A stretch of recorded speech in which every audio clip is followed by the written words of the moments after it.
肖战白玉兰场刊一出，红衣藏海又赢妈了。藏海传刚冲奖，10日中烟又去海推馆开大，这波真的太密集了。这2天，肖战粉丝和剧粉应该都挺忙。前脚藏海传凭白玉兰提名刷屏，后脚10日中烟又在上海电视节华语新剧海推馆亮相。一个是已经播出拿着成绩单冲奖的藏海，一个是还没正式上线就已经开始面向海外市场预热的旗下。2个角色一前一后出现，感觉像是肖战影视版图里的2张牌，一张是已经落地的成绩，一张是正在蓄力的新局。说真的，这种节奏放在内娱也算挺少见的。6月21日，第31届白玉兰奖官方场刊发布后，肖战凭借《藏海传》里的藏海一角登上最佳男主角提名版面。最抓眼的当然是那张红衣藏海剧照，红袍、雪景、权谋感，整个画面一出来，氛围直接拉满。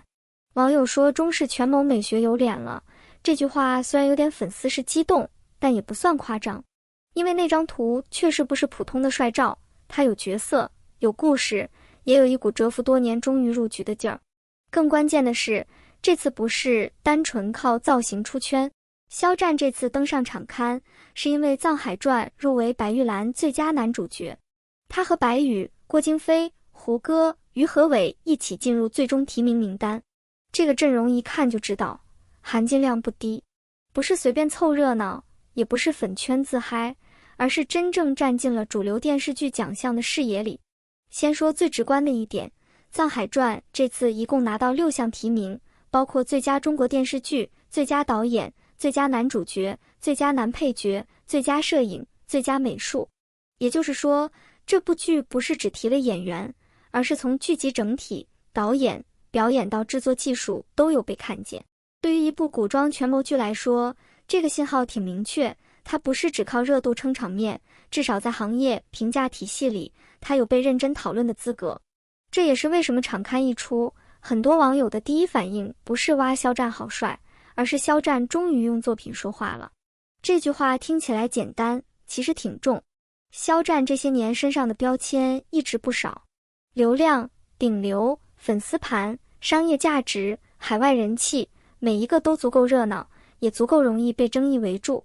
可演员最终还是要回到角色里。热搜可以带来曝光，商务可以证明号召力，但奖项提名看的是作品，是角色，是表演有没有真正立住。所以这次白玉兰场刊的重点不是肖战又一次出圈，而是他的演员身份被摆在了更正式的位置上。场刊简介的风格也挺有意思，他没有用特别夸张的形容词，也没有把全球人气顶流牌面这些词堆上去，而是按时间线梳理肖战的主要作品和阶段性成绩。从2019年《陈情令》获得广泛关注，到电影《诛仙》拿下中秋档票房冠军，再到后来陆续主演《斗罗大陆》《王牌部队》《余生》《请多指教》《梦中的那片海》《玉骨遥》《骄阳伴我》等不同类型作品，然后写到电影《射雕英雄传》《侠之大者》剧集《藏海传》战争片《德贤景致》以及相关奖项认可。公开报道显示，《藏海传》播出后，在国内外都有相当高的讨论度，国内播放数据、平台热度、收视表现都很亮眼。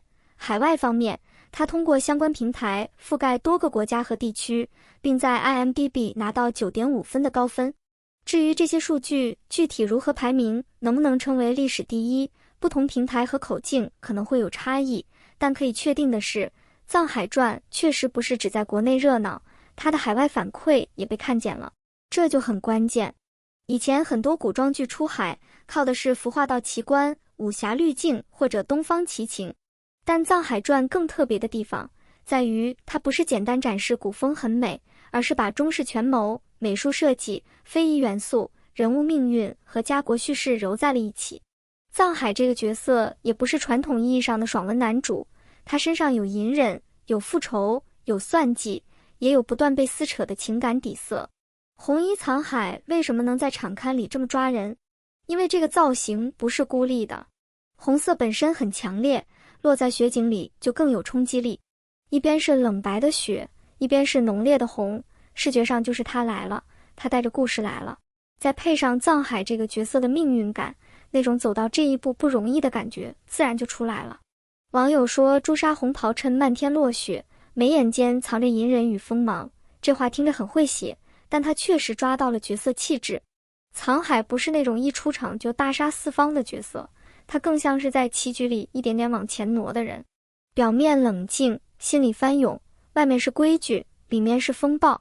这样的角色很考验演员的分寸，演轻了没劲，演重了又容易油。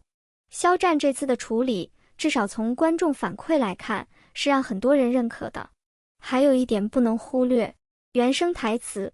古装剧里用原声，难度其实不低，因为古装台词本身就更容易显得书面，一不小心就会端着，情绪重的戏又容易用力过猛。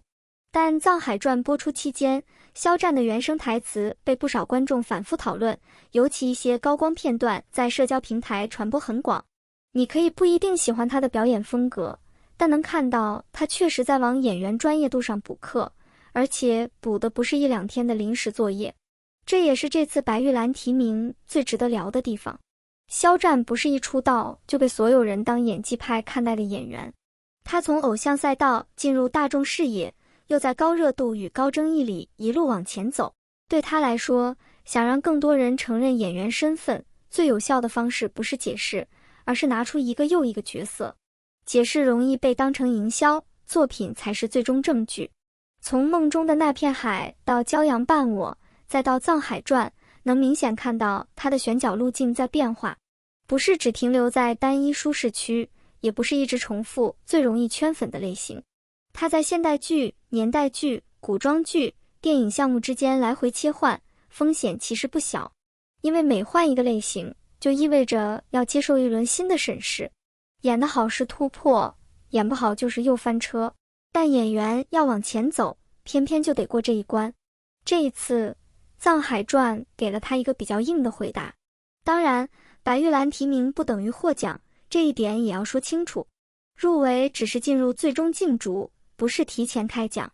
本届最佳男主角提名阵容很强，白宇、郭京飞、胡歌、于和伟都是有代表作品、有表演积累的演员。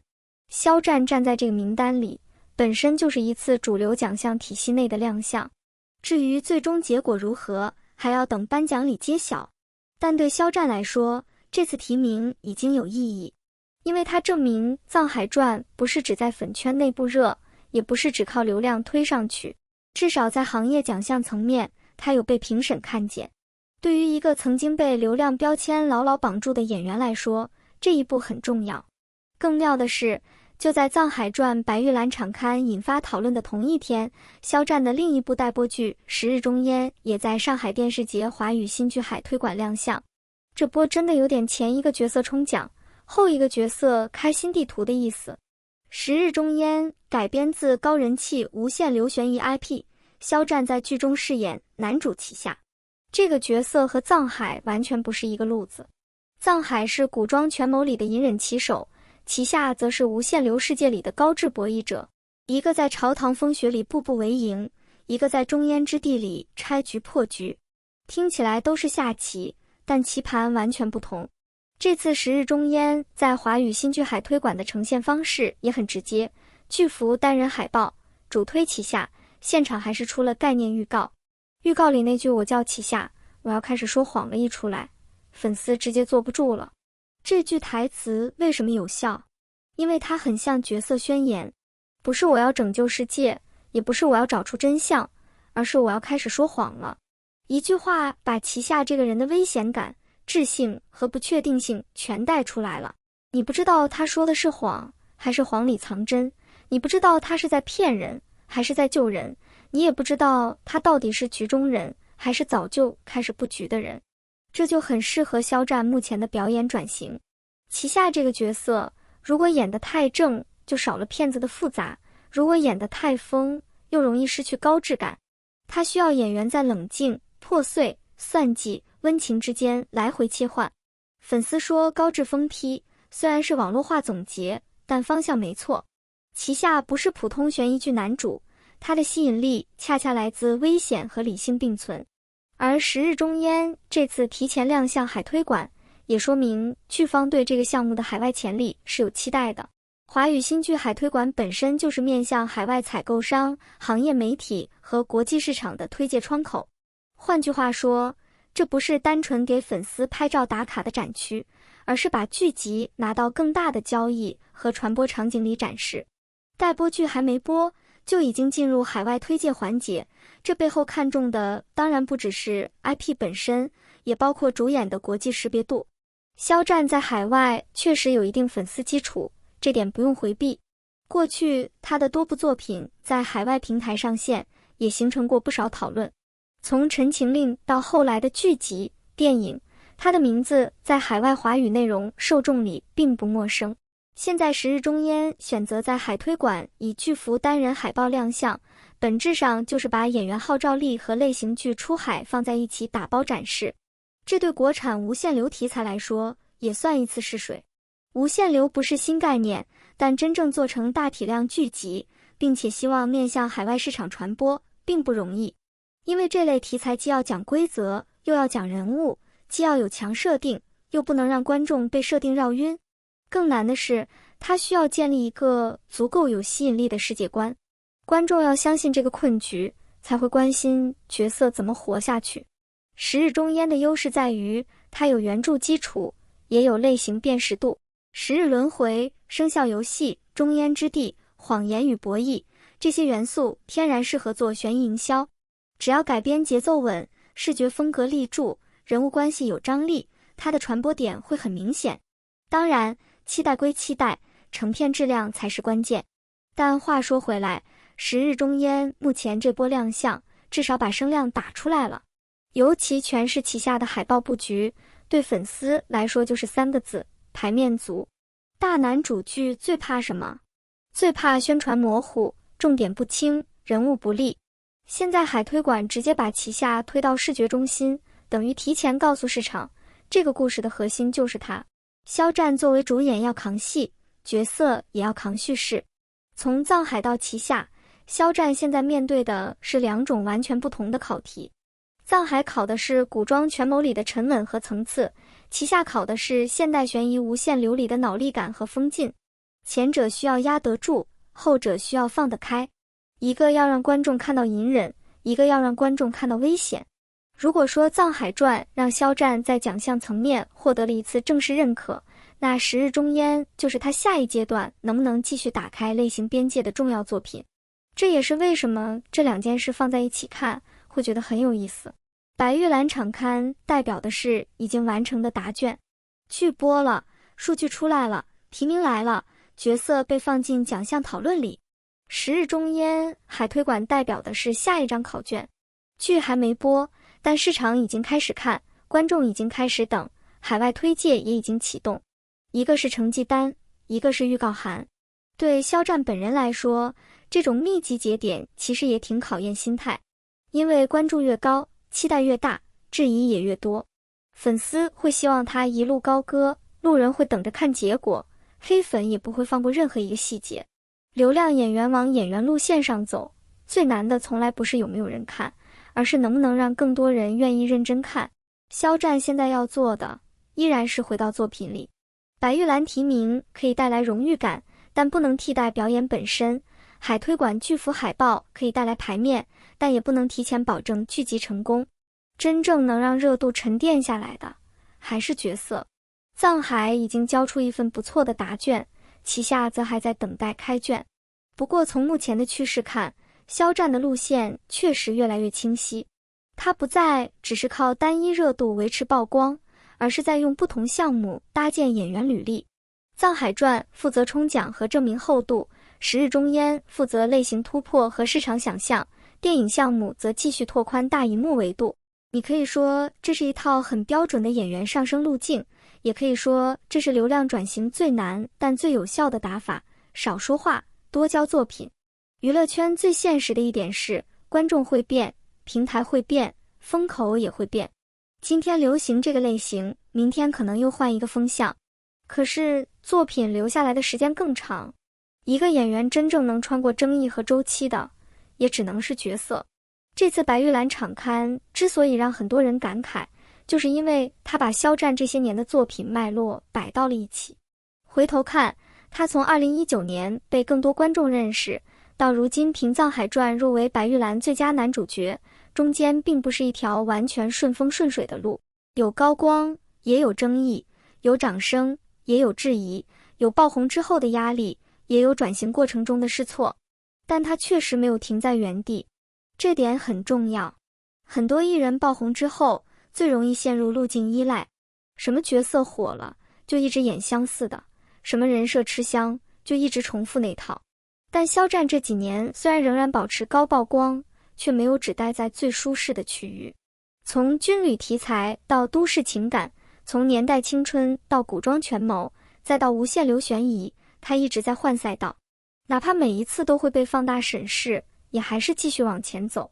这就是演员成长最真实的样子，不是突然某一天封神，也不是一夜之间脱胎换骨，而是一个角色一个角色的磨。观众可能不会记住每一次努力，但会在某个节点突然发现，哦，他好像真的不一样了。藏海传就是这样一个节点。藏海这个角色让更多人看到了肖战的可塑性，也让他进入白玉兰最佳男主角提名名单。无论最终是否获奖，这个提名都会成为他演员履历里很重要的一笔，因为它意味着他不只是在粉丝热度里被看见，也在行业评审体系里被放进了讨论。而十日终焉则是另一个节点，旗下能不能立住，关系到肖战能不能在悬疑、无限流、强设定题材里继续打开空间。这个角色如果成功，对他后续的类型选择会很有帮助，因为内娱男演员想要跳出单一赛道，最需要的就是一个又一个不同质感的代表角色。藏海是一种，旗下如果成了，就是另一种。所以这波不是简单的肖战又上热搜了，更准确地说，这是肖战影视路线进入新阶段的两个信号，一边是主流奖项认可，一边是新剧出海预热。一个稳，一个新，一个落地，一个开局，放在一起看，确实有点前方白玉兰冲奖，后方旗下开大的爽感。当然，我们也没必要把话说得太满。白玉兰还没开奖，十日终焉也还没播。现在最适合的态度就是为提名开心，为新剧期待，但也把最终评价留给作品。夸可以夸，嗨可以嗨，但别提前替作品贷款。真正好的演员，最后还是要接受观众和时间的双重检验。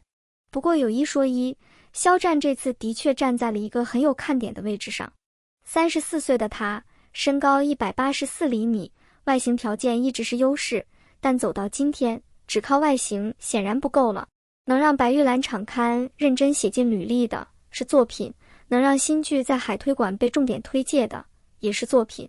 帅只是入场券，角色才是通行证。这句话放在肖战身上挺贴切。红衣藏海带来的不是单纯的美图刷屏，而是一个角色完成后的回响。旗下巨幅海报带来的也不是单纯的粉丝狂欢，而是一个新题材准备登场的信号。从藏海到旗下，肖战现在最值得期待的不是又会多几个热搜，而是他还能拿出什么样的新角色。娱乐圈热闹从来不缺，但真正能被反复提起的还是那些有记忆点的人物。藏海已经迈进白玉兰提名名单，旗下也已经站上海推馆的展示位。接下来就看肖战怎么继续落子了。一句话总结，这波不是顶流刷存在感，而是演员肖战正在用作品继续往前走。白玉兰场刊给了藏海一束光，十日终焉海推馆又给旗下打开了一扇门。前者是认可，后者是期待。至于下一步能不能继续赢，别急，等剧播，等开奖，也等肖战继续交卷。毕竟真正的好戏才刚刚开始。